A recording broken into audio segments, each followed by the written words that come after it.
going on, everyone? Jack here from Halfchrome, and today I want to talk about the DJI Mini 5 Pro and how it compares to the Mini 4 Pro. So if you're thinking about upgrading, should you?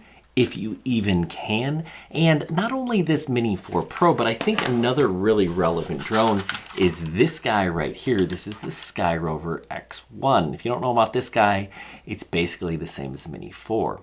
Now, I've done a handful of videos already about the Mini 5 Pro, flight time, app walkthrough, just kind of a general how does this thing fly and how does it work. But today's video, I really want to focus on this one, and is it actually better than the Mini 4 Pro, and is it something you should try to get your hands on?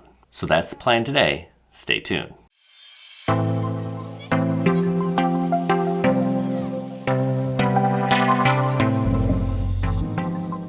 Okay, so the first thing that you're going to want to know is the major differences, and the major difference is actually this camera. It has a larger 1-inch sensor, and it actually has a new gimbal. This gimbal will do a full rotation. So the Mini 4, you can rotate it so you can take native 9:16. You can do that on the Mini 5, but it also will rotate 180 degrees in one direction and 45 the other, which is really cool, create some really cool shots. So the camera is better, the gimbal is better.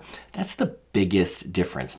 We're going to look at some video coming out of both of these drones. I'll tell you which is which in a second, but I shot everything in 4K 30 and I tried to replicate this same shot, right? It's not going to be exact, so just kind of keep that in mind. Now this is the Mini 5 Pro right here, and it looks really good. And I'm going to do that same shot with the Mini 4 Pro. It also looks really good. I think both of these drones have excellent cameras, and you're really going to struggle to say, well, I really like this one better, or I really like that one better. The one on the left is the Mini 4, and the one on the right is the Mini 5.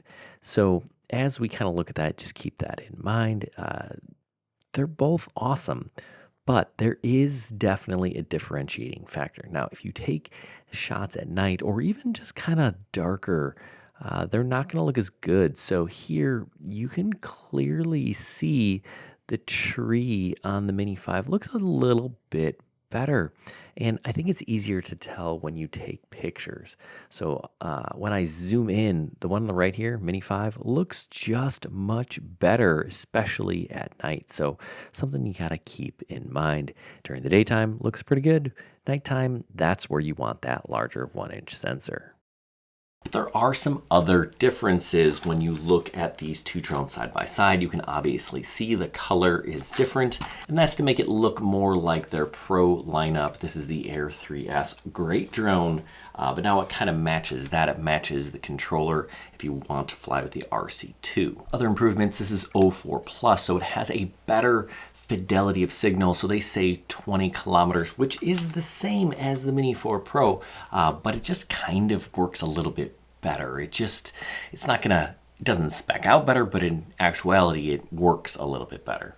And the flight time is up to 36 minutes on a standard battery, or 52 if you get one of those extended or Pro batteries. But that kind of comes to a cost. Now, a lot of people are saying that their Mini 5 Pro is overweight. So let's take a look. Got my scale here. We're going to turn it on, zero it out, and weigh the Mini 5 Pro. Checking in at 253 grams. It's over by 3 grams, so it's not under that magic 250 gram number. But you know what? Neither is my Mini 4 Pro. 251.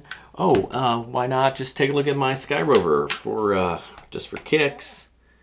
Now that one's just at 250, also not under 250, which is technically the rule. So, are we worried about 2-3 grams? I don't know. Is anyone actually ever checking that? I don't think so, but it's just something you kind of need to understand. So let's talk about a few of the other improvements. Actually, one that I really like is this propeller, right? It's a quick release propeller, much like the other ones, and you can see as I unfolded it, that's another difference. You heard it boot up. It boots up and off by unfolding. Aircraft will power off in 5 seconds. Press any button on aircraft to cancel. So when you unfold it, it turns on. When you fold it back down, it closes up. So you can get this thing up in the air just a little bit quicker.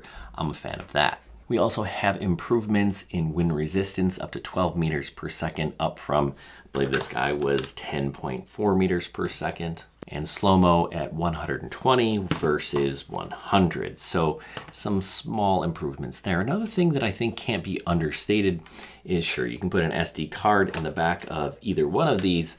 The Mini 4 Pro has 2 gigs of onboard storage, which is kind of useless, versus 42 gigs. Now that is actually really pretty nice, and of course you can still put in an SD card. Now I guess technically speaking, this one shoots 50 megapixels up from 48. It's really just a 12 megapixel camera. That quad bear technology and some little fancy extrapolation gives you another 2 megapixels, kind of.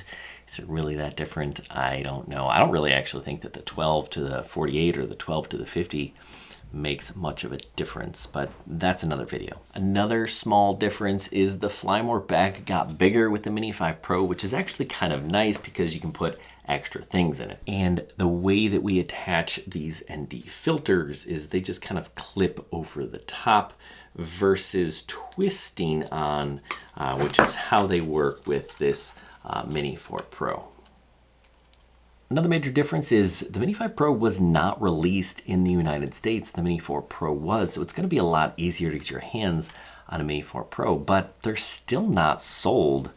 They're not really easy to get your hands on. So what I did is I actually bought my Mini 5 Pro on eBay. I found a reputable buyer and it worked out. I paid about $90 to ship this to me, but that was really about it. Total about $1,200 for the Flymore combo.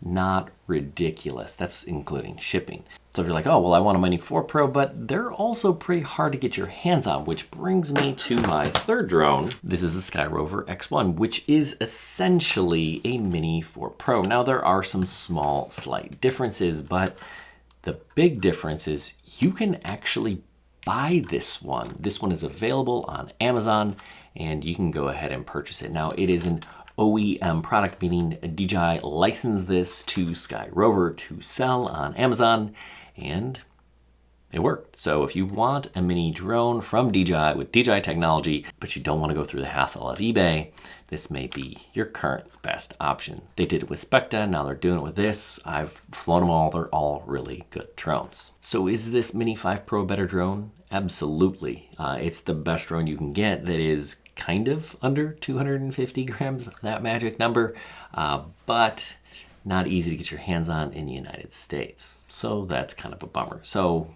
what should you do? Do you want to offer this?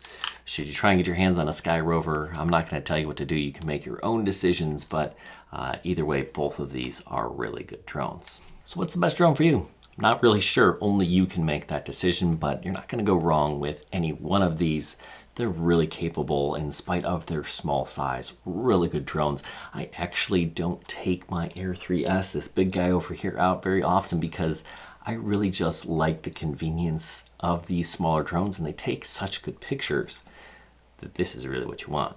Anyway, I hope this was helpful. If you haven't already, make sure you subscribe to the channel. We've got plenty of videos on the Mini 5 and actually all of these drones, and as you can see, some other ones as well. Plus, if you want to learn how to fly professionally, I've got some videos that'll help you get ready for that Part 107 exam. Hey, thanks for watching. Good luck, everyone, and happy flying.